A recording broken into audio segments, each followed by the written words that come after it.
Hello friend, જય શ્રી કૃષ્ણ. મજામાં? ચલો આજે આપણે ફણગાવેલા મગનું ચાટ બનાવીએ.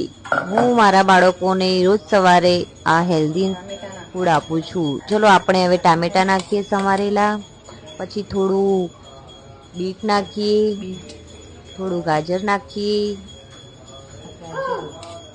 થોડી દાડમ નાખીશું, થોડી સ્ટ્રોબેરી નાખીશું,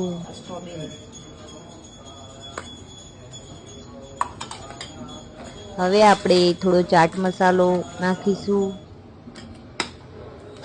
આ સારો ચાટ મસાલો સારો લાગે આપણને.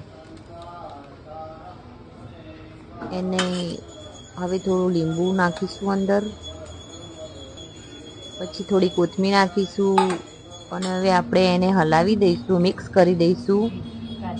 ખાવામાં બહુ સરસ લાગે છે અને આપણા શરીર માટે પણ હેલ્ધી છે. જો તમે દોસ્તો કેવો બન્યો છે, કેવો સરસ લાગે છે.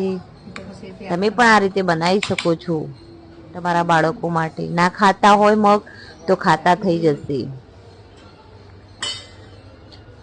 હા, તો હું આવી ગઈ છું આ મસ્ત મજાનો ફ્રૂટ ને વેજીટેબલ ને ફણગાવેલા મગનો ચાટ ખાવા માટે. તો તમારે પણ ખાવું હોય તો તમે ઓર્ડર કરી શકો છો. મસ્ત લાગે, તમે બી ખાઓ અને હું પણ ખાઉં છું. જય શ્રી કૃષ્ણ.